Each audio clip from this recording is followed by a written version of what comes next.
बिस्मिल्लाहिर्रहमानिर्रहीम। अस्सलाम वालेकुम वरहमतुल्लाहि वबरकातुहू। नाज़रीन, मैं आपका मेज़बान अहमद सत्तर कुरैशी और आपके अपने पसंदीदा प्रोग्राम जिसका उन्वान होता है आपके सामने लेके आपकी खिदमत में हाजिर हूँ। नाज़रीन, आज हम बात करने चले हैं मौजूदा हुकूमत के जो मामलात माजी में रहे अब तक और जो अब बसिलसिला जारी है, उसमें सबसे बड़ा और अहम नुक्ता यह है कि मौजूदा हुकूमत जब बरसद इक़्तिदार में आई नहीं थी, उस वक्त जो उसने बड़े बुलंद बांध दावे किए थे, उसमें से एक बहुत बड़ा दावा यह था कि प्रोटोकॉल के ऊपर।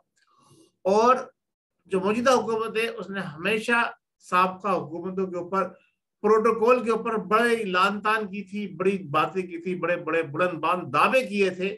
और इक़्तिदार में आने के बाद भी शुरू के दौर के अंदर जो आप कह सकते हैं 1-1.5 महीने का दौर था, उसमें जनाब अली उन्होंने बड़ा ही हम प्रोटोकॉल नहीं लेंगे, हम ये करेंगे, हम वो करेंगे, और बड़े स्कैंडल बने थे कि 50 रुपए के किलोमीटर के ऊपर हेलीकॉप्टर में जा रहे हैं। नियाजी साहब जो है प्रोटोकॉल नहीं लेना चाहते, ये नहीं करना चाहते, वो नहीं करना। लेकिन नियाजी साहब तो बहुत दूर की बात, जनाब प्राइम मिनिस्टर ऑफ पाकिस्तान तो बहुत बड़ी बात। आप सुबह पंजाब के आप वजीर आला को देखिए, वजीर आला साहब जनाब अली जो प्रोटोकॉल लेके चल रहे हैं, इतना बड़ा प्रोटोकॉल तो हमने जनाब अली माजी में बड़े बड़े डिक्टेटरों का और जनाब अली वज़ीर आज़म और सदर पाकिस्तान का नहीं देखा। जो इस वक्त प्रोटोकॉल जो उस्मान बुज़दार साहब लेके जा रहे हैं, ये बुज़दार है या बुज़दिल है?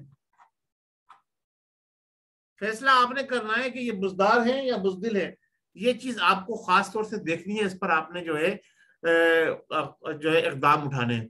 क्योंकि हमने ये महसूस किया है कि जो जितना ज्यादा प्रोटोकॉल लेके साथ चलता है जो शख्स, वो अंदर से उतना ही खोखला होता है। और नियाजी साहब तो बड़े बहादुर थे, तो हम ये समझ रहे थे जब वो ऐलानात कर रहे थे कि जी प्रोटोकॉल नहीं हो, हमने कहा ये तो बहादुर आदमी है, ये तो वाकई जो है लीडर है। जो लीडर होते हैं बड़े बड़े हमने देखे लीडर। मैं अपनी जिंदगी का एक बेहतरीन आपको वाकया पेश करना चाहता हूँ यहाँ पर, उसके बगैर मेरे आज की ये बात पूरी नहीं होगी। मैंने एक पाकिस्तान के अंदर एक मर्द कलंदर देखा है, और एक जिसे कहते हैं, जो ये कहता था पबांग देल कि हमारी मौत खुद हमारी हिफाजत करती है। और वो शख्स इतना बहादुर, इतना दिलेर, इतना निडर, इतना जनाब अली जिसे कहते हैं ना अल्लाह और उसके रसूल की अहकामात की पैरवी करने वाला, और उस पर उतना ही ज्यादा पुख्ता यकीन कामिल रखने वाला शख्स था कि उसकी मिसाल नजीर मैंने अपनी जिंदगी में नहीं देखी। जनाब अली जिस जमाने में मुत्तहिदा कौमी मूवमेंट बड़े सरचर कर उसका जादू बोल रहा था, और वज़ीर आज़म साहब जाके 9-0 पे जनाब अली बातें टेक रहे थे, उस जमाने में वो शख्स यानी थ्रेट मिलने के बावजूद लॉ एंड ऑर्डर एजेंसियां ने जनाब कहा जी आपका नाम जो है टॉप ऑफ द लिस्ट है, आप अकेले बाहर ना निकलें, आप बगैर गार्ड के बगैर सर्विसेज लिए हुए बाहर ना निकलें। उस शख्स ने कभी भी गवर्नमेंट से एक भी गार्ड नहीं लिया।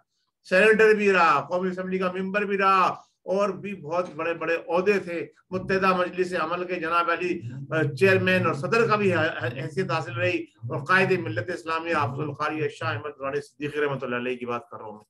तो वो अपने घर से बहुत तो बाद में शिफ्ट हुए क्लफ्टन में, पहले सदर में उनका वोरी बाजार की तरफ घर था, world Islamic mission unit shopping centre, पैदल जाया करते थे, पैदल अकेले।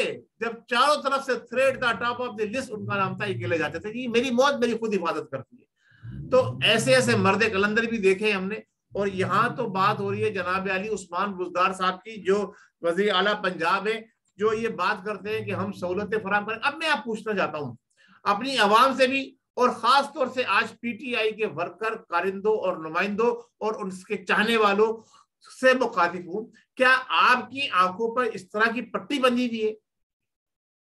क्या आप अंधे हैं? क्या आप बहरे हैं? क्या आप गूंगे हैं? आपके मुंह में जबान नहीं है? आप खामोश क्यों हैं? 3.5 साल के अंदर जितना प्रोटोकॉल आपकी जमात के लीडरों ने लिया है, माजी में इसकी मिसाल कहीं मिलती है? आप उठा के पाकिस्तान की 70 साल तारीख, 3.5 साल छोड़ दें, आपके 70 साल तारीख उठा के आप देख लीजिए। 70 साल तारीख के अंदर इतना प्रोटोकॉल अगर किसी वजीर आजम ने लिया है तो बता दीजिए, किसी वजीर आजम ने लिया है तो बता दीजिए, किसी सदर ने लिया है तो बता दीजिए, किसी chief of the army staff ने लिया है तो आप बता दीजिए। जितना प्रोटोकॉल आपके एक सूबे के वजीर आला साहब ले रहे हैं, फिर आप बुलंदबान दावे किस मुंह से करते हैं? आप किस मुंह से ये कह रहे हैं कि जनाब अली आप महंगाई खत्म करेंगे, आप बेरोजगारी खत्म करेंगे, आप लाकानूनियत खत्म करेंगे, आप वीआईपी कल्चर खत्म करेंगे, आप पाकिस्तान की अवाम के अंदर जो तफरीक है, जो कैटेगरीज बनी हुई है, A category, B category, C category, उसको आप खत्म करेंगे, सबको एक सा इंसाफ फराम करेंगे, एक सी सहूलियत फराम करेंगे। आप ये कहते हैं कि हम वन एजुकेशन सिस्टम पाकिस्तान में नाफिज करेंगे, आप ये कहते हैं कि हम तालीमी मियार को एक सतह पर लेकर आएंगे। कैसे लेकर आएंगे जब आप वीआईपी कल्चर नहीं खत्म कर सके, जब आप प्रोटोकॉलिंग खत्म नहीं कर सके? आपके बुलंद बांधाओं के बाद खत्म करने की बात दूर की है जनाब, आपने तो पिछली सारी सियासी और मजहबी जमातों के प्रोटोकॉलिंग के रिकॉर्ड तोड़ के रख दिए। उस्मान बुज़दार साहब, आप किस दुनिया से के अंदर रहते हैं? आपको क्या मरना नहीं है? क्या आप इस सीट पर हमेशा के लिए जब आप वो कायम हो गए कि अब जब तक ये सीट है, जब तक आपकी जान है, तो आप इसको छोड़ेंगे नहीं और इसी तरह का प्रोटोकॉल लेते रहेंगे? नाजरीन, कौल और फेल का तसाद, सच और झूठ, ये दोनों चीजें आपके सामने, इस हुकूमत के सच भी आपके सामने, इस हुकूमत के झूठ भी आपके सामने, इस हुकूमत की बातों का तसाद भी आपके सामने है। असेंबली में कुछ कहा जाता है, प्रेस कॉन्फ्रेंस में कुछ कहा जाता है, फिर जनाब अली और ट्विटर पे कुछ कहा जाता है। क्या कौम को इन्होंने, पीटीआई वाले तो सारे अंधे हैं, गूंगे हैं, बेरे हैं, समझे ना? वो तो उस तरह से है, उस भेड़ के रेवड़ की तरह से है कि जब जहां पर एक भेड़ जाती है उसके पीछे सारी भेड़ें चलती चली जाती हैं।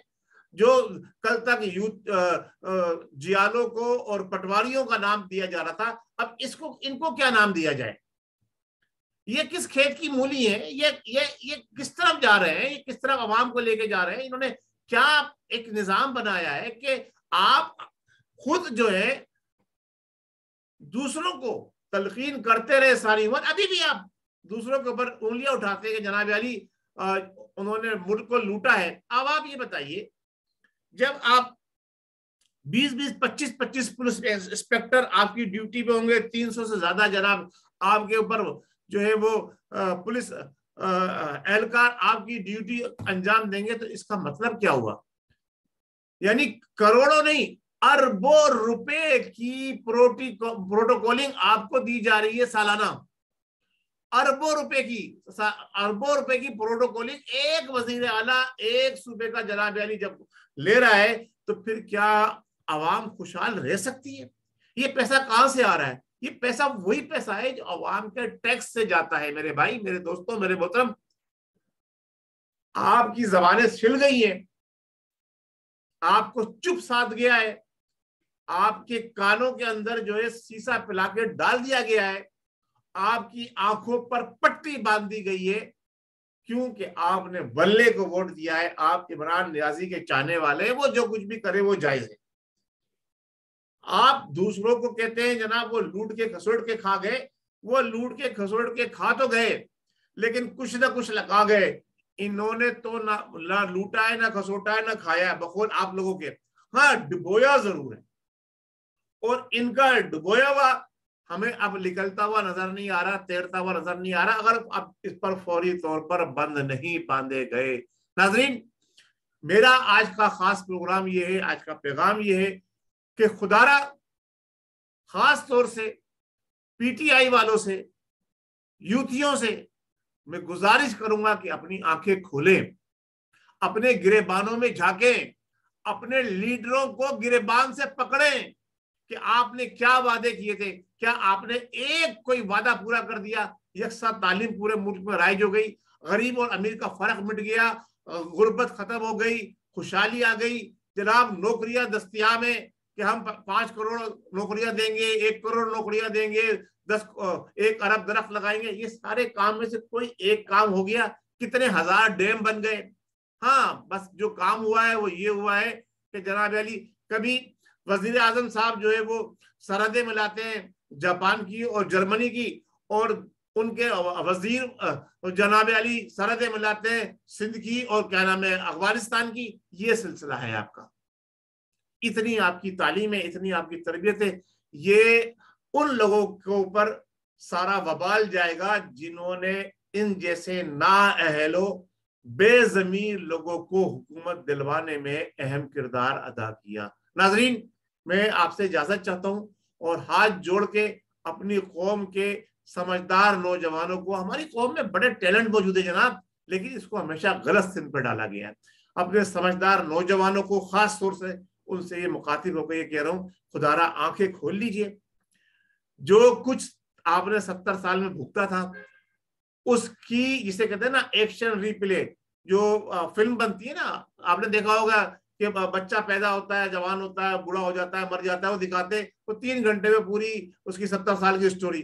तो जो कुछ पाकिस्तान में पिछले 70-72 सालों में हुआ था, उस रील को बड़ा तेज करके, फास्ट करके रियाजी साहब ने इन 3-3.5 सालों में दोहरा दिया है। अब हमारे लिए बस यही काफी है, इससे आगे हम हाथ जोड़ते हैं। अल्लाह तबारक तआला मेरे मुल्क वतन पाकिस्तान का हामी नासिर हो और पाकिस्तान की अवाम को अकल और समझ अता फरमाए कि वो सही फैसले करें, सही लोगों को चुने, और हमारी सरहदों के ऊपर जो हमारे मुहाफिज है, जो फिजाइया के अंदर जहाजों के अंदर उड़ते वक्त हमारे मुल्क की हिफाजत करते हैं, जो समंदर के अंदर मौजों के अंदर खड़े होकर इसमें यख ठिठर जाने वाली सर्दी के अंदर हमारा दिफा कर रहे हैं, उनको मैं सलाम पेश करता हूं।